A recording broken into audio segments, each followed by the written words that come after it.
Section 4.6, congruence in right triangles. So we're going to learn a new theorem today. It's called HL, or hypotenuse leg theorem. It's only used in right triangles, so you can't just use it in any random triangles, only right triangles. So today, just right triangles only. When you're looking at a triangle, the hypotenuse is the one that's opposite the square. That's the one that you want to find first. The other two items are called legs. They could be the same, they could be different. Make sure that you write down the hypotenuse leg theorem, or HL. Just do the words only. Here's what it says. If the hypotenuse and a leg of one right triangle are congruent to the hypotenuse and leg of another triangle, then the triangles are congruent. So basically, if you kind of get the gist of these last theorems and postulates that we've had, the title really says what you need.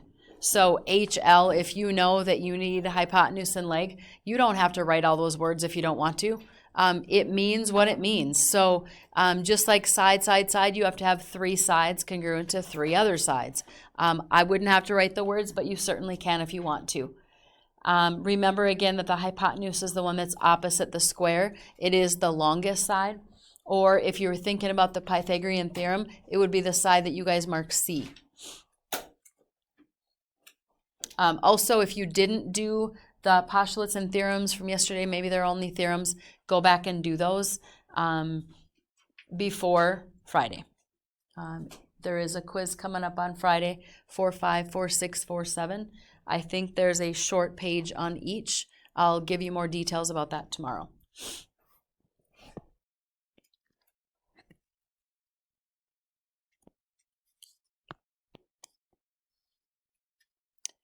Here's some conditions that are needed for the hypotenuse leg theorem. Condition number 1, you have to have two right triangles. Condition number 2, the triangles have congruent hypotenuse lengths, or you can get them congruent somehow. And that there's one pair of congruent legs. So basically, again, right triangles, hypotenuse leg. That's pretty much what these conditions are. I wouldn't say that you'd have to write that down separately because it kind of says it in the theorem. So up to you, but you can't have it on your postulates and theorems page. Here's problem 1. On the basketball backboard brackets shown below, angle ADC and BDC are right angles, and they have those marked in the picture. And a segment AC is congruent to segment BC. Those are the hypotenuse lengths that are there. Are the triangles congruent? Explain. So we're just looking at the picture for now. Hypotenuse is congruent. There is a right triangle. What else do we need? A congruent leg somewhere. Can we say that AD and DB are the same? Just looking at it? Not unless they said it was like a midpoint or a bisector or something. But what other leg is the same? When they're side by side, we know which one? CD and CD. So what was the question again? Are they congruent? Yes. AC is congruent to BC, and CD is congruent to CD, and they are right triangles.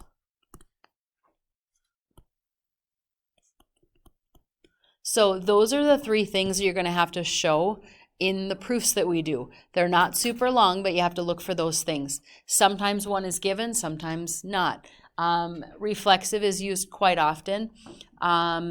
Midpoint or bisectors are used also. So some of the things that we've seen already, you'll see here as well. You just have to know how to write it down. The thing that's going to be different about these is you have to show that it's a right triangle. You can't just say, oh, there's right angles in there. You have to say, these are right triangles, definition of right angle, or definition of perpendicular, or something like that. So they're going to be slightly different just in how you have to explain that it's a right triangle.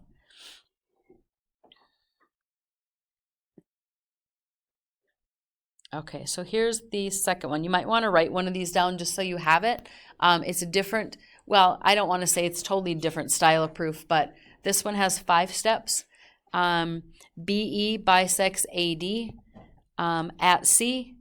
And then you have a couple of perpendicular statements as well as a congruent statement, and everything is marked.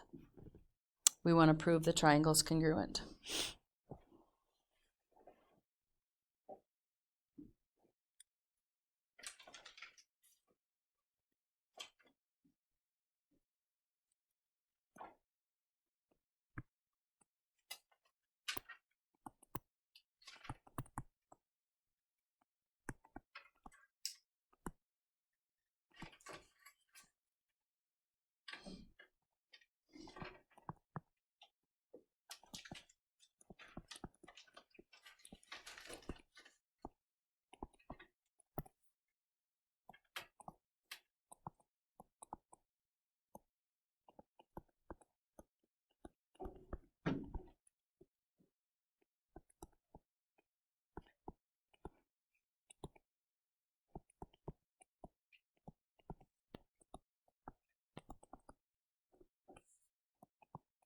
Okay, so there's a lot of stuff in the given.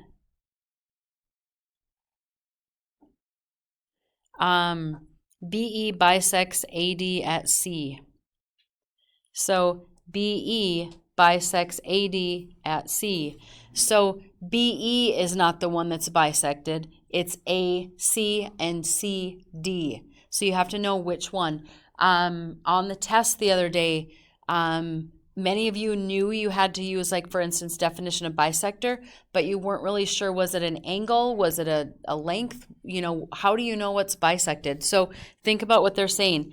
BE, this one right here, cuts the other one in half. So at some point, we're going to say this one right here is congruent to this one using that definition of bisector. So let's do that one first since they have that written first. So AC is congruent to DC.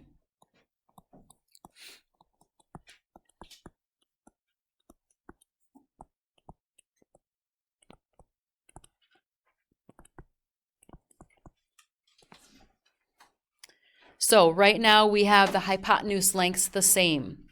Now, when we look at the triangle, we know that they're right angles, but in the proof, we haven't said that yet. So if you were doing, for instance, a problem on this one, if it's shown that it's a right angle, then you can go, oh, it's a right triangle. But in a proof, you have to say it. So here's the part that's going to be a little bit different for you guys. What we're going to do first is name the right angles. So we're going to use definition perpendicular first. So the right angles are angle B and angle E.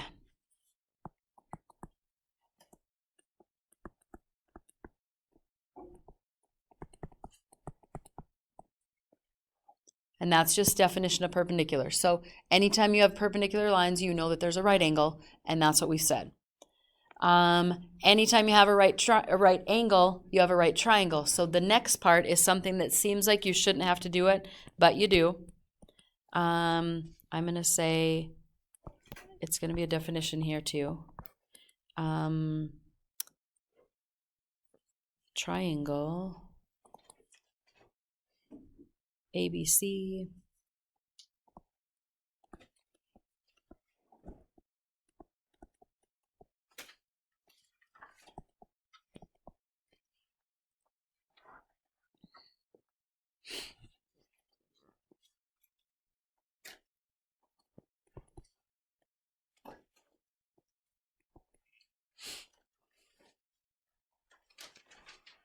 So we're not saying they're congruent yet. We're just saying, yep, there's a right angle in there, so they're a right triangle. I said it was 5. I'm going to go with 6. We also need a leg the same. AB and DE, that's already marked. So we actually do already have that. Okay, so we have hypotenuse leg. That's a 5. Triangle ABC congruent to triangle DEC, hypotenuse leg. You don't have to say hypotenuse leg theorem. You can just say HL just like you did SSS, SAS, whatever. So the things that are different and the things that I want you to pay attention to this time are right here. Because in the right triangles, you kind of be doing that a lot. So sometimes they'll say, these two angles are right angles. If they do, then you don't have to do that one. You would just have to do the right triangle part. So a lot of times you don't have to do both, but sometimes you do. If they use the perpendicular, this is how you do it. If they don't use perpendicular and they say they're right angles, then you're down to one step. You have to show that they're right triangles. That's really all I have. So what I want you to do is take out a piece of paper and actually just take out this one on your assignment. I want you to do this one at the very top. If you get some of this one right, I'm going to do something. You won't be penalized if you don't get it right, but I want you to try it.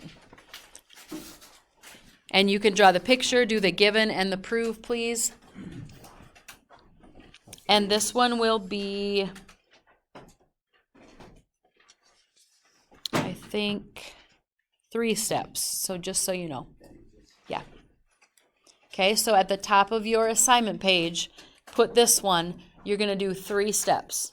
I just want to see how many people can get it today. Don't look up the answers. It's not that big a deal. I just want to see where you're at right now. You won't be penalized for any incorrect answers on this one.